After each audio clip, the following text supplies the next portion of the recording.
Hey, and welcome back to Game Talk. I'm your host, Ahmed Beyond. Today I'm joined by Connor Hey guys. and Mike. Hello. And today we want to talk about a few things, but I think principal among them is the end of Rooster Teeth. And I'll be upfront here. I know nothing about Rooster Teeth, but I know they had a massive impact in our sort of gaming space. But I'll let Mike take it away from here. I think it's important to go with context here because 10 years ago, Rooster Teeth was a company that was on top of the world in at least the gaming kind of adjacent content space. Ruby was going strong. They were announcing multiple other animated projects. Red vs. Blue existed. This was before Red vs. Blue got bad too, wasn't it? I think so. I don't know exactly. I actually really liked Red vs. Blue up through Alpha sacrificing themselves, I think. Like when they had the big animated fights against Tex and stuff, I was still super on board. A lot of people didn't like all that. They thought it was too complicated. I really liked when Rooster Teeth started doing animation stuff more so than machinima. And I really enjoyed it. And they had a very successful gameplay division. They had Game News as a site. Everything was looking up for Rooster Teeth, and they got acquired by a bigger company at that point. I believe it was Full Screen at the time, and then 3 or 4 ownership changes past that, and now they're getting shuttered because they just can't manage anymore. Granted, there's a lot of bad stuff that happened in between there. Yeah. A lot of controversy, a lot of... They're always, a telltale sign of, impending doom is always the acquisition, though.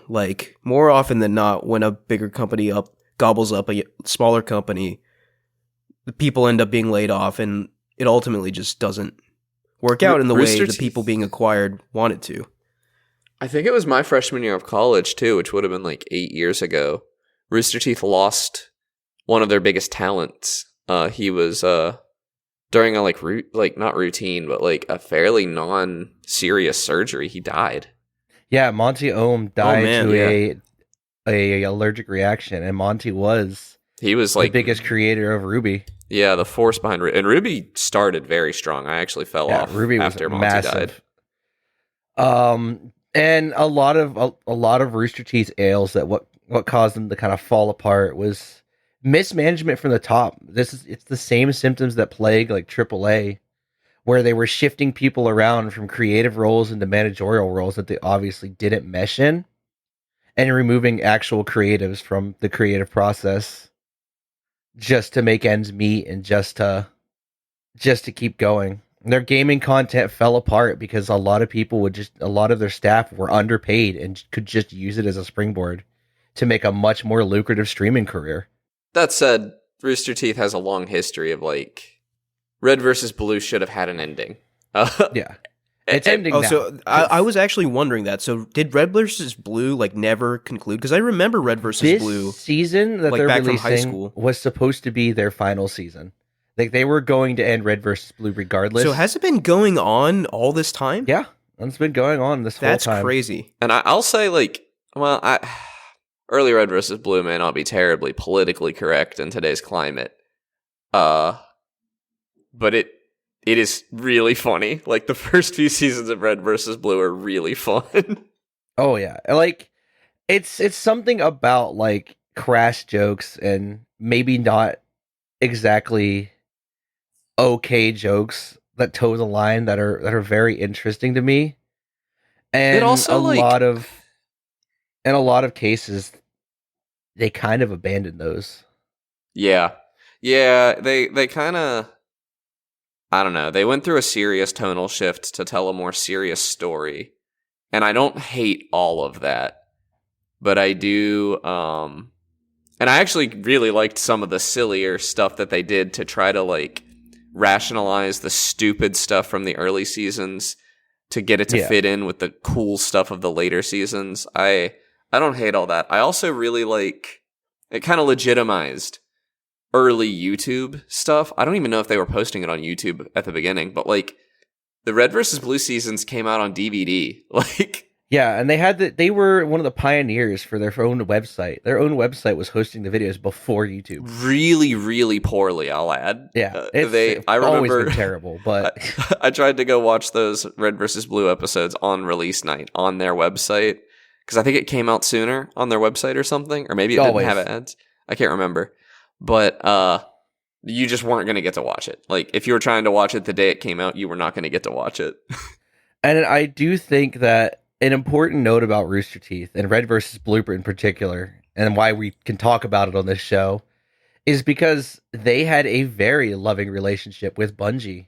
Yeah, Griffball is in Halo. Yeah, Griffball's in Halo. Halo 3 has voice actors from Red versus Blue behind a sealed door talking in their second level.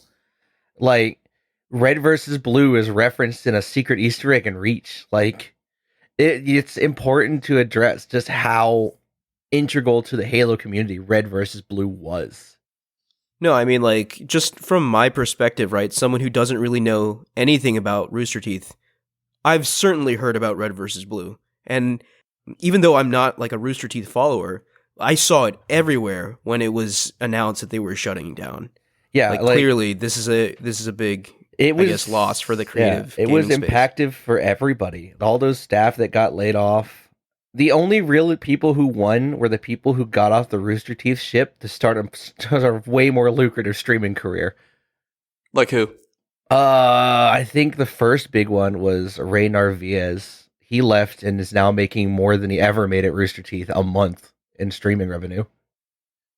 Same with Matt Bragg. He started his own and is made more in his first month of streaming than he did an entire year at Rooster Teeth. Huh. Yeah, he was getting paid, I think, like $45K a year at Rooster Teeth to be on-screen talent for their gaming division. Wow. And he made more just streaming. A lot of these gaming, like, media / personality coalition sites, like, remember, like, game trailers back in the day? They turned into Easy Allies, and I know that they lost a couple of their people to do the exact same thing, right? Like, Kyle Bossman left to just be, like, a Twitch streamer. And I think it's, I guess, a common pattern, like, all these, like, kind of organizations that cropped up in the 2000s, 2010s. I think a lot of what causes these kind of content media companies to fall apart is when they cease to be independent and they bow to, like, a large corporate media overlord.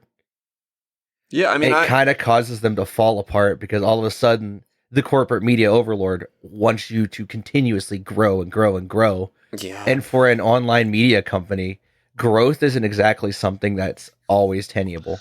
Well, I also, like, if I'm the talent, if I'm one of these guys that's bringing in all these views, I know that I could go stream by myself. Oh, yeah. Like, I know that, like, I know the audience is there for me. Of course, like, you know, in the world where it's my company that I, like, have control over and I'm working with these people and we're doing great stuff, yeah, I stick around. The moment I'm, like, being told what to do by some clown in a suit, like, yeah, I would leave too. I would leave. I wouldn't even think about it. Like, get me out of there. And I think, I've been following a lot of post Rooster Teeth creators for a while. More notably, I think it's Lawrence Sontag, who worked for Funhouse, G4, and all of that. He's a very interesting streamer to watch because he has a very analytical view of games. And it's very fun to watch him talk about deeper industry topics. Would recommend. But he describes his time as Rooster Teeth as just deadline after deadline, and he was just miserable. Really? Yeah. And what era was this? Like, this was what years? 2014-ish too. This was during their golden era. He left before they fell apart. Okay. Yeah. Yeah. He was a high-profile exit right before COVID. Yeah, it's troubling that it was so bad even back then. Yeah. I don't know when Rooster Teeth started, but yeah, that was when I was watching it the most. Rooster Teeth would be 21 years old right now. Oh my god. Yeah, 21-year-old company. They started April 1st, 2003, I think. It was just really cool what they were able to do early on. Like, telling their own unique story using a video game to do it. Yeah, just using Halo. Like, The And- tool set that Forge gives you was very powerful, I guess, And for them to be able to create they this even stuff. outlasted their competition, their direct competition of like a gaming news media company in Machinima. Because Machinima fell apart for an entirely different reason. Like, Machinima collapsed because they would just continuously just predatorily grab creators in the early days of YouTube. And that just a content flood.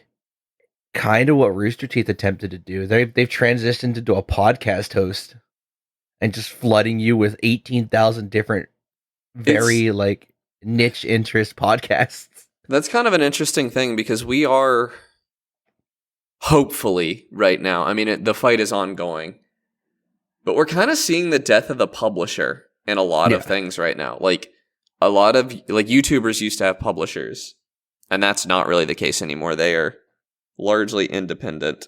Musicians used to have a publisher to get anything done.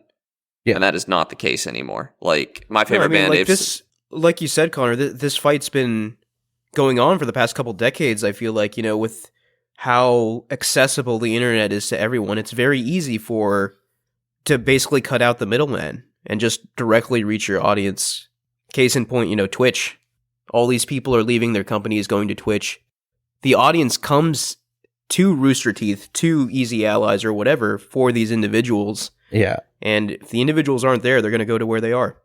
It's important to note that a lot of these companies were huge. They were massive. During the heydays of YouTube, Machinima was everywhere. Mainly because they were predatory, but they still were everywhere. Machinima had so many big creators, so many big series, and they fell apart. Like the demise of the publisher and the demise of like a YouTube channel / media, like internet media company getting bought out. It's a story that has happened so many times in the last decade. Well, I also think like a lot of it has to do with companies not realizing that like I feel like every company over a certain size believes they're invincible to an extent. Yeah.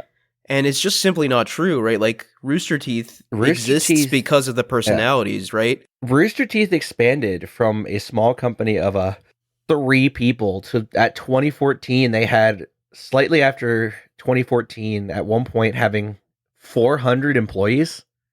Oh man, like I had no idea that they were that big. Yeah, they were massive. And that was unsustainable. They couldn't keep that revenue to support 400 employees. And I think in retrospect, Rooster Teeth staying a lot smaller and focusing on the divisions that are proven to work and just keeping that talent in and keeping that talent rolling was a lot more important than continuing to try to like be on the cutting edge. So let me ask you something, and I guess I keep going back to the game trailers example because that's what I'm familiar with. So after game trailers blew up, like most of the talent got together and formed a new company in Easy Allies.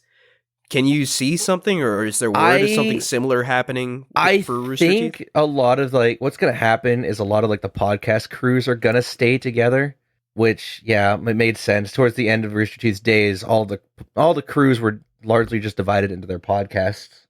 Like the main like collab channels had kind of disappeared anyway. Yeah. Like that, I think last year, they shut down Achievement Hunter, which was one of their biggest brands. Oh, I remember Achievement Hunters. Yeah, they shut that down. That is a massive brand for them, too. I mean, it has to have been. I hadn't heard anything about it in like 5-6 years. I mean, after a little bit, they stopped it being about games and achievements and just becoming like a game-related sketch comedy channel. Oh. And their most revenue came from Let's Play, which had also declined because it became just Gary's Mod videos. Yeah. But it's a very sad thing to see a large, beloved company in the industry just disappear overnight, really. Yeah. I mean, I have a lot of friends who are mourning this, right? Like you, Mike, for one. My good buddy Ryan texted me and saying that this was a huge part of like his daily entertainment consumption. Yeah, and now it's just gone. In college and high school, I'd be watching them all the time. Oh yeah, I've rewatched the first few seasons of Red vs. Blue countless times. They're so funny. Some of their early like Let's Play content is actually really funny. Yeah. I actually haven't seen that. I don't know why I said yeah. Yeah, of course it's a little crass and the jokes are a little off color, but I mean, I think that's what made it so reverent is how like casual the conversation. Like they weren't trying to be funny in the videos; they were just kind of talking, and the comedy came naturally. Yeah, because I'm not a fan of forced comedy. If you like loud equals funny is not my kind of comedy. I can't do it. And I agree. That's kind of what they had pivoted to after they kind of got self-conscious over all their controversies. But that's a whole nother discussion that I don't want to get into because that attracts the wrong type of people. I don't like it when companies, well, not even companies, when like groups that got their start doing like going from Red versus Blue as your main workhorse to like doing Let's Play content being like, that felt fine. I think what kind of happened is when they pivoted into an animation company. Yeah. And then they pivoted directly into a podcast company. Well, it all makes me think of Team 4-Star as I hear about it. And I love Team 4-Star. I love Dragon Ball Z Abridged. I get why they're not doing it anymore. They're totally right. But I just cannot get behind their Let's Plays. They do a lot of Pokemon Nuzlocke stuff. I think they have a podcast. I don't know, man. That's just not what I'm there for. I feel the same way as you do, Connor. Like, and if you look at the YouTube videos, like their views speak for themselves, right? Like the Dragon Ball Z Abridged episodes have like tens of millions of views a piece, and then their own like home-baked content is way, way less than that. But they know that, right? Like, they know that what they were doing was like unsustainable for multiple reasons, like including their own like kind of mental health. So yeah, I mean the legality of what they were doing is still fishy. And the legality. I know they call it parody, but I still tell my friends that if you're gonna watch Dragon Ball Z today, you might as well watch Dragon Ball Z Abridged. Yeah, I've told people that. Yeah, so because it's just a better experience. What's wild about Rooster Teeth too is their third most viewed video on YouTube is episode 1 of a Minecraft Let's Play with what basically became their gaming content crew. Really? Yeah, it has 17 million views. That's a lot of views. And more than the first episode of Ruby. Wow. Like, that's a lot. This is going to be such a noob question, but what is Ruby? Ruby is their anime. It has a very complicated legacy. I personally didn't like it because it's like the CGI anime that looks kind of off model, but I do know a lot of people that like it. It looks a little wonky. I think it's got a lot of heart though. Like at least the first couple seasons. The first like I've only seen the first season, I think. But I like it. I like the world building. I'm a sucker for like a superhero / magic school kind of thing, which is what Ruby was about. Yeah. I don't know. So interesting. So Ruby wasn't related to video games? Not at all. Well, not originally. There are Ruby video games now, though. Yeah. Oh, wow. So it came from the content that they created, which originally came from content about games. There are also some pretty significant Ruby tie-ins to bigger games, I think. Like, did Ruby have a Fortnite thing? Yes, I think they did. Yeah.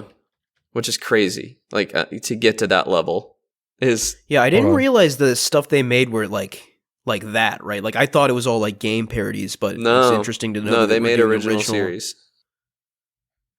Well, they made Ruby. Yeah. I don't know if they made I mean, maybe. just from an outsider's perspective, hearing like they did all of this, I can certainly see how they became kind of unfocused, maybe, stretched in many different directions. Yeah. Because you said they were like a podcast company and an animation company, and they do game parodies and original content. That's like a lot for a company to do. I don't think they did. Fortnite, you mean? Yeah, Fortnite did not get a... They did a crossover with some game, but I can't remember what. Yeah, no, they didn't. I think maybe with Paladins, I think? Really? That's a weird one. Yeah, with Paladins. Okay. That's a very weird one. They did Blaze Blue, too, it looks like. Yeah, I'm looking... good. The Ruby Wiki has a list. Yeah, God that's what bless. I'm looking at. Oh, they did Smite. Smite, yeah, of course, high res. Gaia Online, Paladins. This is funny. Yeah, a lot of the Battle Sloths. What in the world? Oh, it's Rooster Teeth's game. Never mind. That's why I've never heard of it. It's made by Rooster Teeth. That's like as much as it was lauded. So they as a made big games thing, too? Yeah, they yeah, made games. they did have games. As much as like Ruby was lauded as like this big series, I think a lot of people misunderestimate how big it is. Because I you know what? I'm proposing the Fortnite scale for big mass media property. Yeah. If it's in Fortnite, it's probably big enough to be considered like a cultural zeitgeist. And I don't think Ruby was ever. They wanted it to be a cultural zeitgeist, but it never really got to that scale. Yeah. Which it's unfortunate. I don't think it was ever even really as big as Red versus Blue. At least not in the crowds I run it. But I wasn't in high school when Ruby was coming out, and like I was like the perfect age for Red versus Blue. I knew people in college when Ruby was coming out. Like I knew people that liked Ruby in college. Yeah, I mean I liked Ruby a little in college, but that's the thing though. Like I mean, everyone has heard of Red versus Blue. Yes, yeah, Red versus Blue is that massive. Was certainly mainstream. Yeah, but yeah, it really sucks that like, well, first of all, I didn't even know it was still ongoing, but it sucks more so that it won't even have a conclusion now. No, it will. I imagine they're finishing it Blue. out. Yeah, Red versus Blue's final season is the season that's coming out. It was already confirmed. Oh, okay, so they already like produced all of it. Yeah, they've already made the entire final season of Red versus Blue. Good. It's done. It brought back all the original cast and everything. I might watch it. That's a good note to go out on at least. Yeah, they basically retconned everything past like season 5 or 6. So it never happened. Or really? Something like that, yeah. That's crazy. Like how many episodes are there at this point? Hundreds. I was gonna say they've got to be on like season 18 at least, maybe more. 19? Yeah. 19 seasons. 19 that's is like the last season. Supernatural level, too many seasons. Yeah, that's crazy. Oh, okay. The last season's a full-length film. Wow. Yeah, I mean, it sucks that they had to go out, but they certainly went out on a high note. If they got to finish their sort of magnum opus. Is that movie getting like a limited release in theaters or anything, or is it going to be a straight to? I think it's straight to Rooster Teeth's site, but I don't know the status of it because Rooster Teeth is shutting down. I would go to the theater to watch the Red versus Blue movie. I imagine like their YouTube's still going to be around, right? Like I don't think it's on YouTube anyway. Oh, really? Didn't know that. Oh, okay. It is. No, it is. Okay. I saw when I Googled Red versus Blue, I saw like the first thing was, why did Red versus Blue get taken off YouTube? Yeah. It is still on YouTube. But I guess, how does that work for like a defunct company, right? Like, yeah, I imagine like where does the YouTube ad revenue go? Yeah, I don't know, like, and it sucks. It really sucks talking about the demise of Rooster Teeth, which, if you told me 10 years ago that Rooster Teeth would be shutting down in a decade, I wouldn't believe you. I mean, I'd have felt, the same way about College Humor. Yeah, they were running hot. They were running so many new series. They had 2 movies. Really? They had Laser Team 1 and 2 that had come out. I didn't know about any of that. Oh, no, they had a movie in the works. They had Laser Team 1 in the works. They were massive in 2014. Wait, did they do Arby and the Chief? Or is that was a Machinima creator. I don't remember his name. I think it was like Digital Fear at the time. I was gonna say that didn't. Arby and the Chief is still good, but it's available now on the original creator's channel because he's re-uploaded all of it. Uh-huh.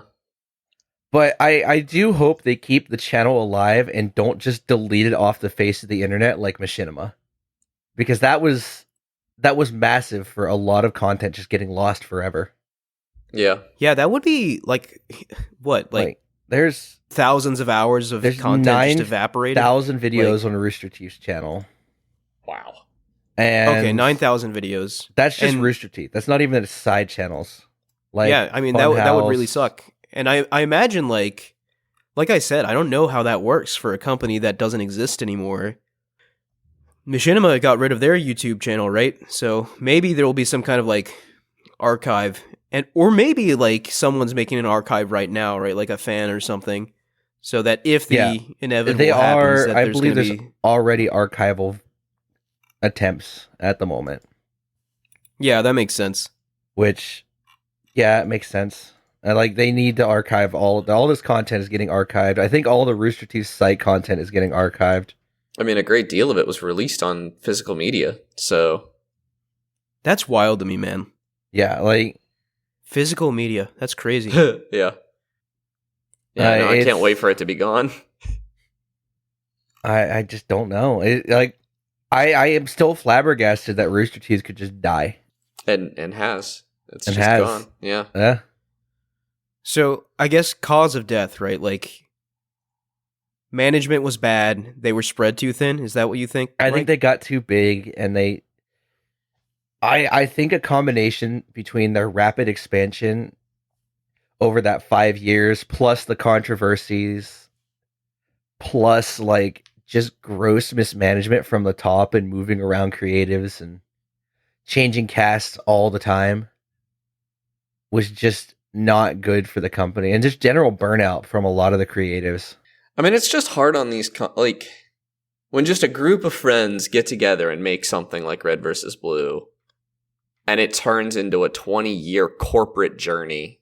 Right. I just, it's not good for anyone. Like, It really is the equivalent of a couple college friends getting together and starting a podcast that's been going for 7 years. Yeah. Anyway, except they made money. except they made money on it. I guess that's how we're Except still they going. made except they didn't make negative money. Yeah. Like Amit over here. Yeah, we've been hemorrhaging money. Please help us. Deeply in the red. We Yeah, no, I'm good. I'm still. That's true. I think Amit's been hemorrhaging money. But anyway, any final thoughts on Rooster Teeth? not really. Speaking Yeah, out, going back you to said your piece. yeah, I've said my piece. Going back to Dragon Ball. You said Dragon Ball Z there for a little bit. Yeah, so this is very important to me. And it's not, I guess it is related to video games to an extent because of Akira Toriyama's influence on Dragon Quest. Dragon Quest, as well as I think Chrono more than that, Trigger right? and upcoming Sandland, I think it's called. Right. But Akira Toriyama passed away on March 1st, 2024. And so Dragon Ball is the reason, basically, I have the tastes I have today. It very much defined who I am to an extent today. Like, that's how important of a series Dragon Ball is to me. And when I first heard this, I was devastated. Like, I don't think a creative's death has hit me so hard as this, like, ever. Like, this is the hardest I've ever been affected by a creative's death. But I didn't realize, right, like, I guess it takes someone dying for you to really reflect on things. But, like, I didn't really comprehend how massive of an influence Akira Toriyama had, not just on anime and manga, not just on video games, but on just pop culture in general.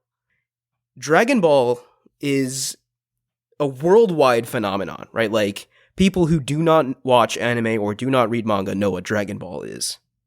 Yeah, Dragon Ball's a cultural phenomenon. Dragon Ball's like most of the West's introduction to proper anime. Dragon Ball is the reason the West gets anime. Yeah, absolutely. It's massive. Everyone knows, like, everyone, you could go out in the street right now. We could go outside, ask some random person under the age of 40 who Goku is, and they'll tell you who Goku is. Goku is a Superman level. Yeah, like, Goku is something people talk about. Anybody who grew up in, like, the 90s and 2000s knows who Goku is. I mean, this, like, his death, like, is the equivalent of, like, Stan Lee dying. Yeah. Like, that's how big of a deal his death is. And it's not just, like, man, how do I want to say this? It's not just anime and manga, though. Like rappers reference Dragon Ball, like, all the time, right? Like, it has penetrated pop culture in a way no other series, I'm not gonna no dip other anime deep, or manga has. too deep into Yeah. this because I don't know enough about it, but I know that Akira Toriyama and Goku are particularly significant in Central American and like Mexican Absolutely. communities. Like, I saw a video of people contributed. This was in honor of Akira Toriyama contributing to a Geki Dama, the Spirit Bomb, and it was like a public square. The claim was that it was over 100,000 people were there. I don't know about that, but it was. I believe it. No, was dude, like it's lot of actually people. insane in those parts of the world. Like when Dragon Ball Super was airing, like for the Tournament of Power finale, they had entire stadiums filled. People like bought tickets and filled entire stadiums just to watch the final fight with Jiren. Like Yeah. what? I wouldn't be surprised if like March 1st was declared a national day of mourning No, and Dragon Ball for Super, a lot like, of those countries. despite being probably, not the best Dragon Ball's ever been, but like Right. the time that Dragon Ball Super was the only time I got to experience Dragon Ball as it came out. The rest was all retroactive. And it was special to me to like, I remember going to lunch with you, like, once a week at work, because we were still working in the same office, and we would go and we would talk about the new Dragon Ball episode. And like, Yeah, no, that was a fun time. yeah, it was. But that's the thing, like, as someone who grew up with Dragon Ball and like had his tastes raised by Dragon Ball, right? Like, just the fact that we were getting new Dragon Ball, regardless of the quality, meant so much to me. It's something me as a kid would have dreamed about getting. Like, I had never in my wildest dreams imagined I was going to get another Dragon Ball anime, and we got one. And it was pretty good, Like, it was wasn't, fine. Yeah, it was. We have another on the way mind-blowing or too. anything. I mean, we have one more.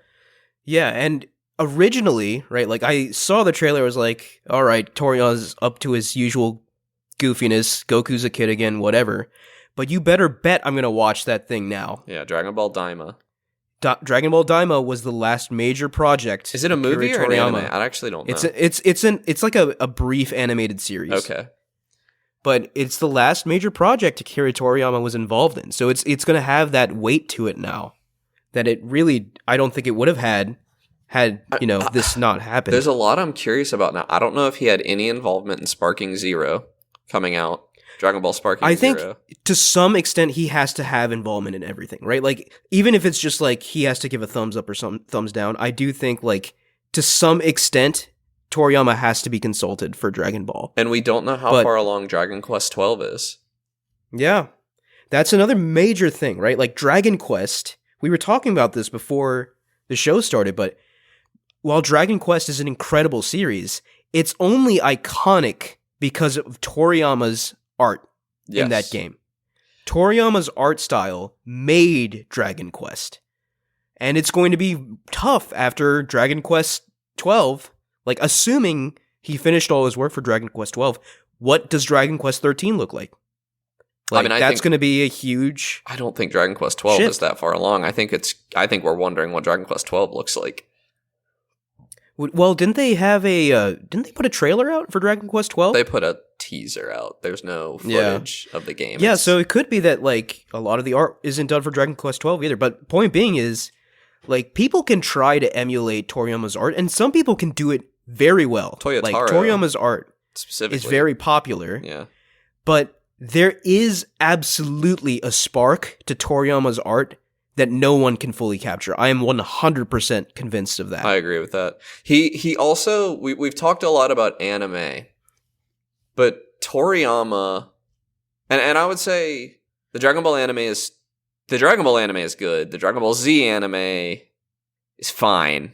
But the real beauty was in the manga. Like, he was a master of paneling. Like, the way that Toriyama's, the way he can draw your eye, and like, it just feels natural. No one else is that good. No one. No one. We have yet to see someone reach that level. And just in terms so of many tropes that are like because of him. Like the transformation in anime. Like, yeah. And again, The whole Super Saiyan transformation, that's another thing that just casually transcends anime and manga. Oh, yeah. You see it referenced everywhere. And fusion. Fusion also, like, even being one of the stupider things that Dragon Ball ever did, it's everywhere. Dude, that's the thing. Like, I think you can say many things about Akira Toriyama, but he just had this sort of effortless, timeless quality to him that it seemingly almost on a whim, he could just make something that would just transcend pop culture. Yeah. Like, he had the ability to do that. Which is such a rare thing in this world. And it's wild to consider, right? Like, his first big hit in manga was Dr. Slump, right? Like, he could have retired. He didn't have to come back. He did what, like, 1 in a million mangaka, like, dream of getting a hit like Dr. Slump, right? Like, he was set. But then he comes back and makes freaking Dragon Ball. Right? Like... Yeah. It's unbelievable, you know, like, and Dragon Ball, as we know, has changed the world. And, man, like, it's been, I don't know, I've just been reflecting on Dragon Ball a lot, and I did read the responses of a lot of notable manga authors, Ichiro Oda, the author of One Piece. He wrote a beautiful sort of letter. Masashi Kishimoto, the author of Naruto, wrote a really good letter as well. And like, in all of these letters, the common thread was that Akira Toriyama was kind of like Akira Toriyama was their mentor, their teacher. Like, the reason they are so successful can largely be attributed to being influenced and motivated by Akira Toriyama. Without Dragon Ball, there is no One Piece. Without Dragon Ball, there is no Naruto, right? Like, Dragon Ball and Akira Toriyama paved the way for a lot of the entertainment we consume today.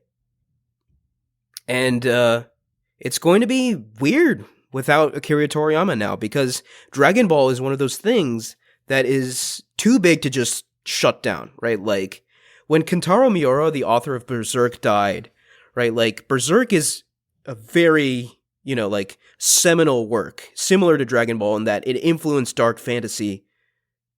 There's no Dark Souls without it. There's no Dark Souls without Berserk, right? Like, but there was that conversation after Miura died, was like, do we stop publishing Berserk? Because Berserk was ongoing. And the decision ultimately came to the studio he founded was going to continue and conclude Berserk.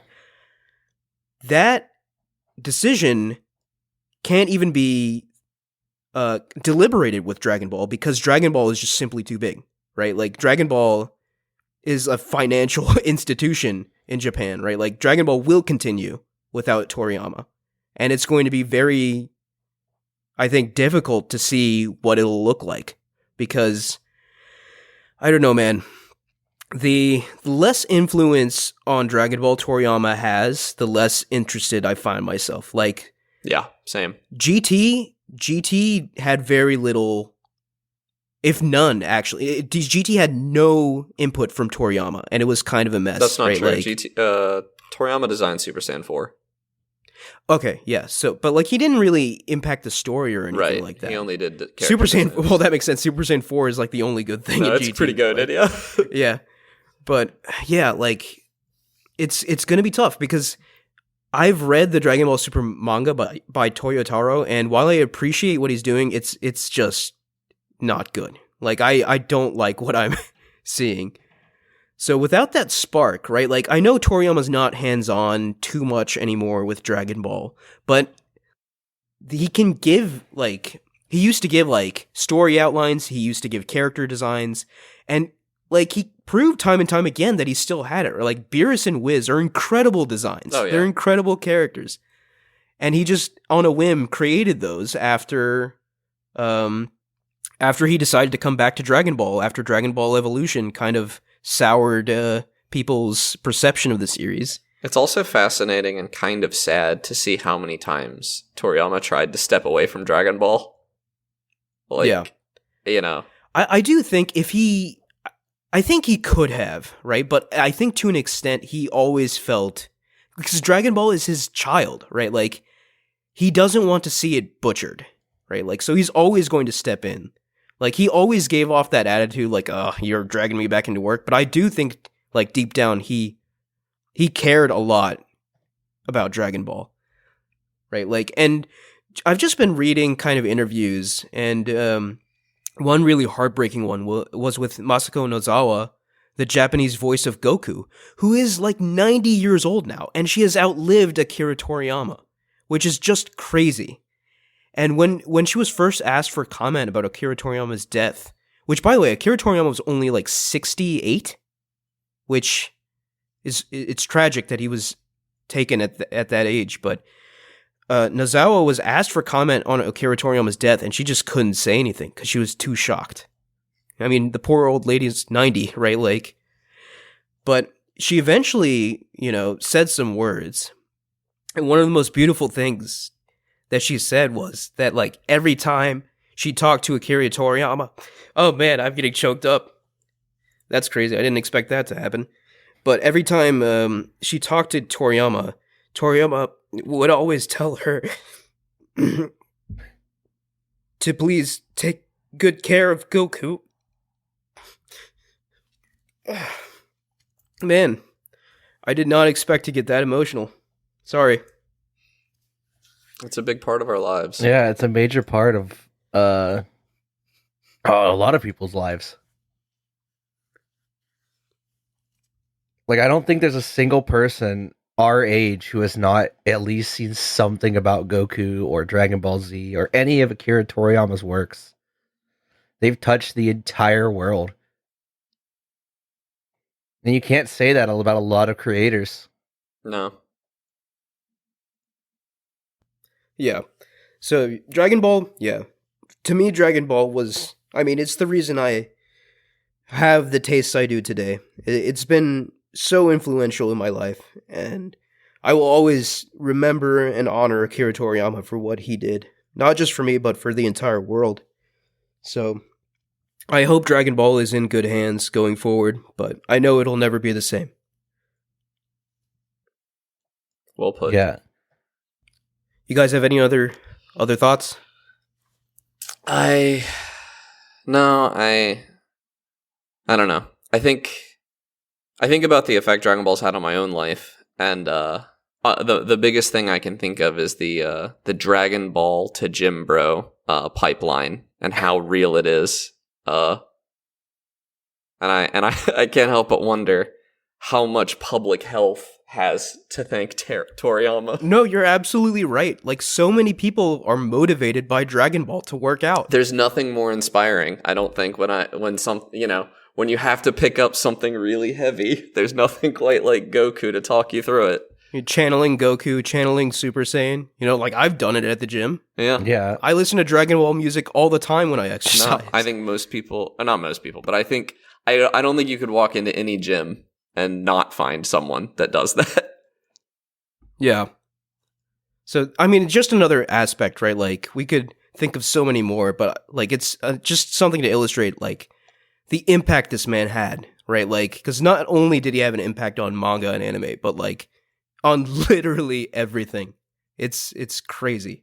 And I really didn't, and I guess I knew that always deep down, but it took him dying for me to, like, reflect on that and really comprehend just how unparalleled his influence is. No, when he was still with us, it was easy to laugh at some of the sillier stuff about Toriyama. Like, people were always making fun of how he forgot about launch and, stuff like that. But in the grand scheme of things, he did all that, and he still told one of the most impactful stories ever written. It's like Journey to the West tier. Like, yeah, it is as big as its inspiration. But yeah, I certainly think, and he already has, but, like, especially his death, I think will motivate a new generation of artists who will strive to be as great as him. And, like, there's already, like, people like Ichiro Oda, like Masashi Kishimoto, who have been influenced by him and are motivated to kind of reach the highs that Dragon Ball has created. But I think that feeling almost will be even more so pronounced now that he's gone. Yeah.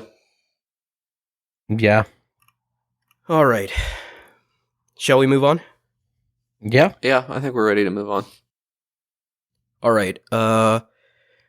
What have you guys been playing? I have been playing Balatro. I have been playing Balatro as well. A lot of Balatro. I have not been playing Balatro. Balatro, just to try to describe it, because people tried to describe it to me, and it did not take at all. Because you have to try it. Yeah. It's one of those games where you just have to try it, I think. It's messed up to me that this game doesn't have a demo, but they had to take the demo down because people were playing the demo for like 100 hours. No, it's crazy, the addictive quality this game has. So, but if I were to sum it up in 2 words, right? Poker roguelite. But that's not really it's what not it enough, is. So because, maybe you can expand. It's funny because it tickles the same part of my brain that Noita does, and that's kind of hard to explain. But like Noita has like a serious power scaling going on. Like you start out fairly weak and you get substantially stronger, and if you play it right, if you play your cards right, you can be so substantially, like, the power gap between you and anything else in the game can be huge for a really long time. But then you'll make one mistake and it'll all catch up to you and you'll be dead in an instant. Balatro has that, but in a much more balanced way, where like it can be really easy to get a really, really powerful build. It's hard to describe what a build is. I'll get to that in a second. But the part of the game that I enjoy is that like you can get really, really far ahead and be winning by a lot, but you know that you're never more than a few hands away from it really catching up to you. You have to constantly get better, constantly get the numbers higher. Always have to be thinking about how to improve or how to get more powerful, how to increase your multiplier. Yeah, Balatro is a game where you are playing poker hands, and you have a few, and those poker hands give you a certain number of chips and a certain multiplier to those chips. And there are certain ways that you can increase the number of chips or your multiplier, and there are also things that will multiply your multiplier. The main way to do it is that you can get jokers that have like in situations or criteria, and if you meet those criteria, you get the bonus from them. It'll either increase your chips or increase your mult. Yeah, the jokers are the heart of this game, right? The jokers provide you the abilities to which you can structure your runs around, to which you can, build your runs around. So the jokers really define how you're going to play during a run. And man, like the roguelite element to this is that as you play, you unlock new decks which have different abilities, and you also unlock new jokers which have which drastically change the way you play. Like some of the jokers you unlock, and there's like different rarities to the jokers. Some are like common and they do basic things like, if you play a flush, you get times 10 multiplier. And then you have like really crazy jokers that have game-changing abilities that you can structure your entire build around. And it's so much fun experimenting with that. And I think that's the reason this game is so incredible, is that no 2 runs will ever be the same. Like, the potential for experimentation and just figuring out your own way to win with the jokers and cards you're given is infinity. Like, it's crazy. You can just... It's so funny. Like, I routinely, this is a mistake I make all the time, I routinely find myself in a situation where a pair is a higher scoring hand than 2 pair. Or even, like, I'll spec into a single pair, and that's my build. Like, I need to build for getting a pair of cards, and that is more valuable to me than 4 of a kind, it's more valuable to me than a full house. You can really mess with your head, like when you're in one of these runs for a while, where the original values of a poker hand are totally irrelevant. Yeah. No, like the original values of a poker hand are just the starting point of my every first run. win, I was playing a high card deck. That's crazy. I didn't need anything else. I just had to play high card because I had such good bonuses. Yeah, that's wild. I think most of my runs lately, at least, have been like flush oriented. Yes. Flush is an easy one to go for. It's like right in the middle of like a pretty high scoring hand by default, but also you can almost certainly get one when you need it. But man, I even like the last one I played was actually like my best run so far. I think I got a score of around 10 million, and Wow. some crazy stuff ended up happening. But basically, I had a king build, like kings only, and I was playing 4 of a kind. So it was a 4 of a that's kind dope. king build, and I had this like the Joker that lets you gives you 1.5x mult for each king you hold in your hand, right? And very early on, I hit a spectral card, which the one where you transform every card in, not in your hand, but like, you know, when you open a booster pack, you have a series of cards splayed out in front of you, and you can apply effects to a few of those cards, right? You follow what I'm saying? I'm following. Yeah. I don't know if the audience is, but I am. Right, yeah, probably not, but that's okay. But the one I hit was transform every card into a card of a random rank, and they all became kings. Oh, that's so good. And this was after I had the Joker that gives 1.5x for every king held in your hand. So I just did it as it was just like a shot in the dark. I was just like, what if these all became kings? Wouldn't that be crazy? Pogging. And then they all became kings, and I pogged out of my mind. Yeah, I think my highest scoring hand is only like 2.5 million or something. I haven't gotten to like 10 million yet. But yeah, like so then I just and I had a card that gave bonus smult for 4 of a kinds, and then I got Blueprint, which copies a Joker. So I was copying the King Joker, and then I had several Steel King cards, which Steel, if you hold a card in your hand, it gives you 1.5x mult. And then I red stamped those Steel cards. So you can see red stamps have card effects trigger twice.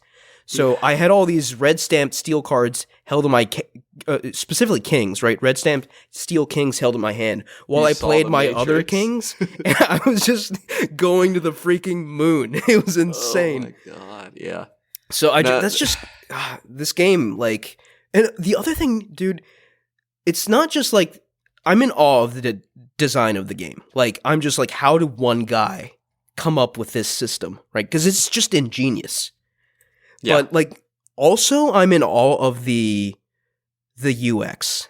Everything from like how you select your cards to the little flames that appear in the malt and the chips. It tickles the brain just right. Yeah, it's a constant assault on your dopamine receptors in the best possible way. And like the way it goes, like ding, ding, ding, ding, ding, and like gets a little higher pitched as it goes, as it. Oh yeah, and it goes faster and faster. Like just yeah, masterful UX. Like it's untouchable. The best to ever do it, for sure. The best ever.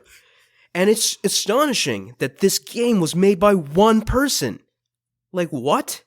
Yeah, it needs a mobile port badly. Oh god. It's available actually on consoles over. and Steam. The second this game gets a mobile port, society is going to stop functioning. Like, bro, the second when this gets a mobile port, like sales of Samsung's like foldable phones are gonna like quadruple. Like, yeah. It is that good, man. Like, don't get it twisted. It is easily, I think, the game of the year this year so far. I don't like to play video games on public transit very often. I have played my Game Boy a little bit, but this game had me whipping the Steam Deck out on the train for sure. I just couldn't help myself. Yeah. No, like, even right now, man, like, I'm jonesing for Balatro. Like, I'm going to play after the podcast ends, but it's got that Civ one more run type quality to it, which sucks because sometimes a run can take like over an hour. It was an insane time sink. This was a game I bought because I had like heard you rave about it, Northern Lion rave about it, and it was a game I bought on Steam, and I set a 2-hour timer on my phone, and I think like an hour in, I picked up my phone and I turned that timer off, and I shouldn't have done that because I played until midnight, and it was like 6 o'clock. Like, yeah, dude, I've been there. Like, there have been nights where like I'm playing Balatro and I'm like, oh, it's 2 a.m. Well, I didn't expect that to happen, but no, and the Steam Deck, I'm not even safe in bed. Like, yeah, no, I've been playing so much Balatro in bed. Like, I have it on PlayStation, and I've been playing it only on Portal. Like, I haven't even touched it normally. It feels way better to play it with a mouse to me, which Yeah, is why I'm really excited for touchscreen I- controls.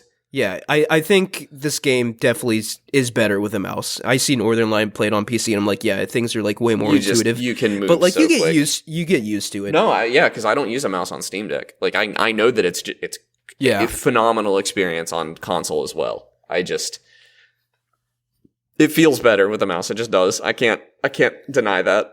But yeah, man, like, and plus there's just so much in this game. So like when you finally wrap your head around like how you play the game, how you can possibly structure your builds around the Jokers, and like the booster packs you open during the course of a run that give you different kind of modifiers, then you realize, oh, there's like over 10 different decks in the game that drastically change the way you play. Like maybe there's one deck that has no face cards, or there's one deck that gives you an extra discard action every turn, or another deck that has only hearts and spades, right? Like these decks drastically change your strategy.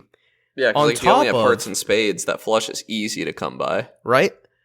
But like on top of that, right, like there's different stakes, which are different difficulty modifiers that also make the game harder, right? Like, and subsequently give you more rewards for beating the game on that stake. Like, a lot of the unlockables in this game are just additional Jokers, right? Like, that you unlock that then you can use on subsequent runs. And this is my only criticism of the game, but the Jokers you unlock can be way better than the first ones. And I never liked absolutely. that in a roguelike. I don't mind that's why it's a unlocking roguelite, stuff. for sure, because someone with like a dozen hours in this game is just straight up going to get better scores than someone who just you just have better Jokers. And it's worth like looking at the requirements to unlock the Jokers, my buddy Antonio was telling me, because some of them are like you have to discard like a royal flush or a royal straight. I did that one yesterday. Yeah. And I didn't know that, and like I had that no unlocks idea. One of the best Jokers. Yeah. Only reason I found that out was through Northern Lion's stream. Someone said that to him. Yeah. But like, who would have ever done that, right? Like discarding a royal. Well, it's in flush. the game. You can see it in the game. Yeah. So that's the cool. Requirements. Yeah. But I didn't know that. You have to look. Yeah. Yeah. So after I found that out, I did it, and like, yes, it is definitely one of the best Jokers in the game. It's crazy. And like, you get a bunch of Jokers for beating. You beat the game when you beat Ante 8. I'm not going to describe what Ante 8 is. I don't think it super matters, but it goes on forever. Like the game, because there's not a lot of design to the rounds, it's just bigger and bigger numbers. It has an endless mode that just goes on forever as long as you can keep getting big enough numbers. Yeah. And I think Northern Lion actually put it really well. He said that this game is the first roguelite he's played that has an endless mode that's like extremely good, and it makes him actually want to keep playing. Well, he didn't play Noita, so. Well, he refuses to play Noita. Yeah. But he has, I believe, called me specifically out and told me he's not going to play funny. Noita. Yeah. But he told me quit bringing this up. I kind of agree with him, right? Like a lot of roguelites, I see the endless mode as sort of like a bonus thing, but for Balatro, I'm like, the endless is the goal, right? Like I don't want to just finish Ante 8. I want to see how far I can get in endless. Yeah. And for a roguelite to do that, I think is the mark of a really, really good roguelite. Yes. And man, like, I just cannot stop gushing about this game. It is crazy to me that I saw, we're talking about Northern Lion a lot, but I saw Northern Lion play it for the longest time. And every time I saw him play it, like before I tried it myself, I was like, oh, it's this weird card game again. I'm just going to shut off the stream. Yep, same. And I was just like so bored by it. I was like, I tried watching it a couple times. I was like, I have no idea what's happening. None of this makes sense. I don't want to watch this. No, this is definitely, if you were somebody like once who you liked big play numbers, it's like you're granted insight, right? Like you see the light. Once you play it, you're like, you cannot get enough. And right? I can't stress enough, all you need to like this game is to be someone who, like, your brain gets tickled by big numbers. My friend Antonio, I got into this game, and he played it purely on my recommendation. He didn't know anything about it. He didn't know how to play poker. You don't have to know how to play poker. Yeah, you don't have to know because all that's explained to you, right? Like it assumes you don't know. Like, poker is just like it's so interesting that poker is literally just the foundation for this game. Yeah. It's so much more than just poker.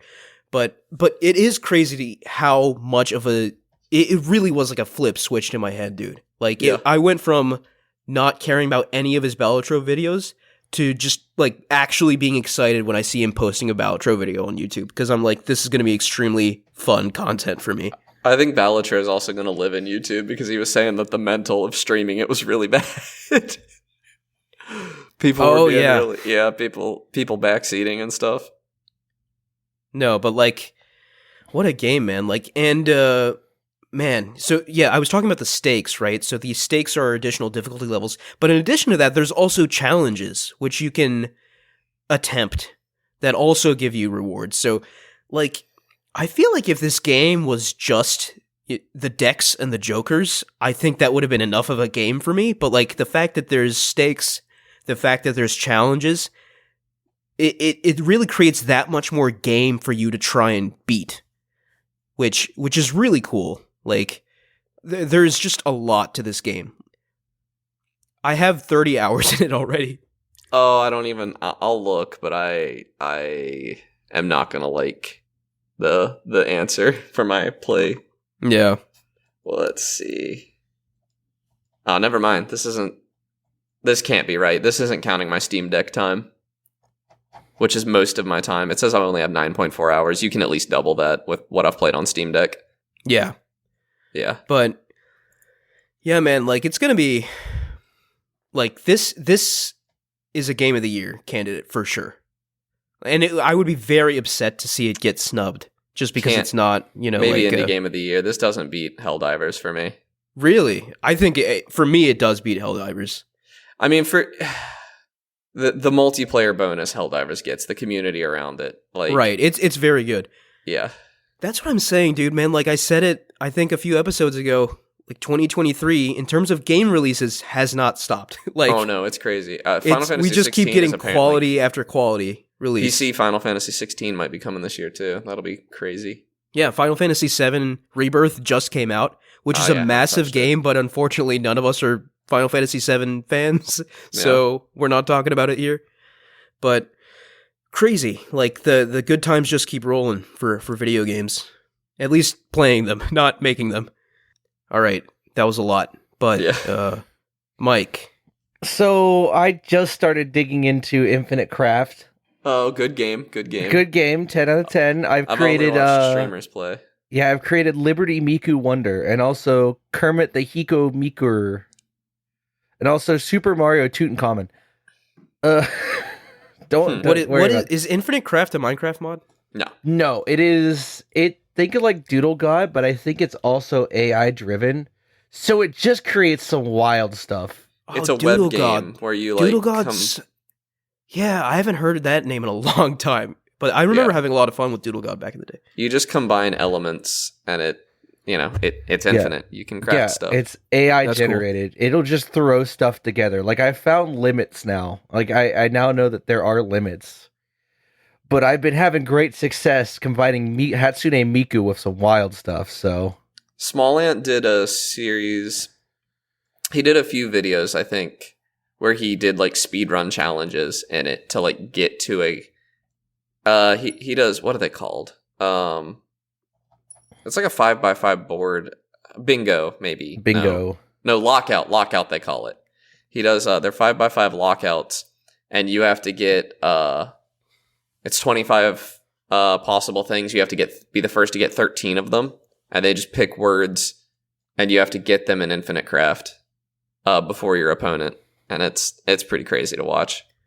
So it's infinite because AI keeps coming up with solutions, even if they don't make sense. Yeah, that's why I have Miku Mario, and also Hatsune Tutankhamun. I think this is a genuinely good use for AI. AI is driving crazy. me to create more and more abominations. Like, I've seen Super Goku Jesus. I'm gonna have some fun with this. I'm so actually on fun. it, looking at my phone right now. I'm definitely gonna have some fun with this. I've created Japan, and I've run with it. Like, once I created anime, it was all over for me. Does it, like, remember your session, or do you... Yes. Like... It does. Okay. You Awesome. also get a list of like you being the first person to discover something. So like that's really cool.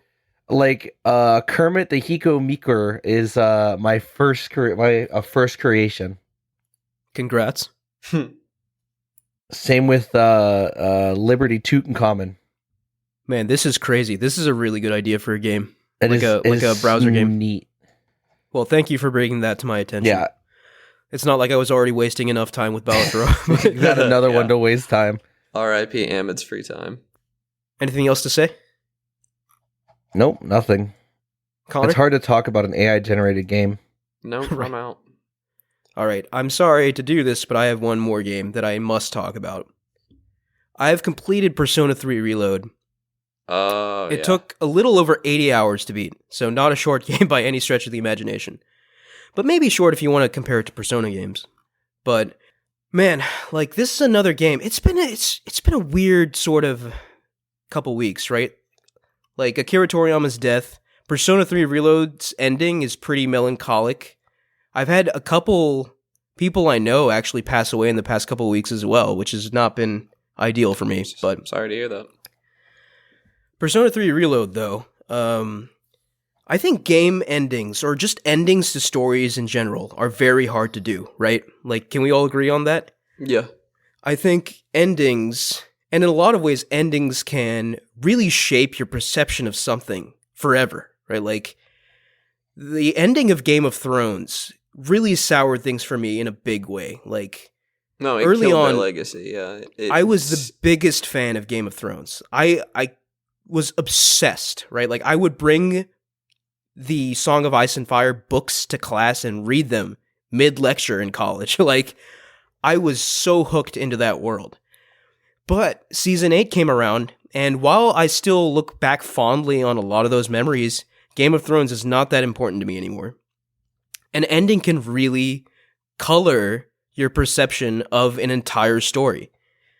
And the ending of Persona 3 certainly colored my perception of it, but in the opposite way. So this is one of those very rare stories, and it does happen from time to time, but not often from what I experience, where the ending is so incredible and transformative, it changes the way you perceive the entire game.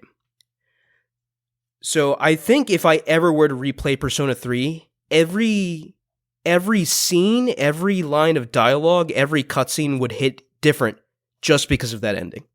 And for a game to do that, I think is incredible. So, all this to say, all those people hyping up the ending of Persona 3, absolutely justified. I think this is one of the best video game endings I've ever experienced. And it's not, like I said, Persona 3 Reload is a melancholic sort of game. Definitely darker than 4 and 5. So, the ending really, I guess, punctuates that. And it really hit me in a way I wasn't expecting to, especially because I think, I was already pondering all this death I've been surrounded by in my life. And for the ending of Persona 3, right, like I said, death is a major theme of this game. And what it does with that theme and the sort of ways it explores it are done really, really, really, really well. I can't stress that enough. So, story-wise, I think this beats the pants off Persona 5, and almost, I think maybe even Persona 4, which I always call my favorite Persona game, but it's hard to say now. But it's just tough, right? Because the flaws of Persona 3 still remain, right? Like, there's just way too much downtime in Persona 3. Like, there's too many stretches of where you're just not really doing anything.